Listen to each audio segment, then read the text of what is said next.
ام اسلام. الو. السلام عليكم يا دكتور. عليكم السلام يا فندم ورحمه الله وبركاته. اتفضلي. دلوقتي انا متجوزه وجوزي متجوز ومعاه 3 عيال. متجوز عليك؟ انا الثانيه. فجوزي معاه 3 عيال وانا معايا ولد عنده سنه. ولد واحد.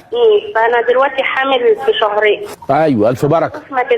الظروف ما تسمحش وكده، فكنت عايزه انزل الطفل يعني. تنزلي الطفل عشان الظروف ما تسمحش. الظروف ما تسمحش دلوقتي. اوعي تعملي كده، لا تخشي مع ابو جهل النار في اوضه واحده. انا بقول لك اهو، الظروف ما تسمحش، ما كناش اتجوزنا من الاول.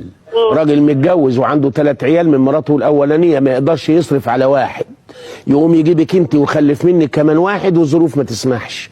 نيجي نحبل في التاني نقول طب ما هو بقى هيبقوا 5 يا اخويا، عليك تقال قوي، وتمسحي على ظهره زي الشملوله وتاخديه في حضنك عشان تبقي 3 قصاد 3 وتتعادلي انت والست اختك اللي هي بيسموها الضره.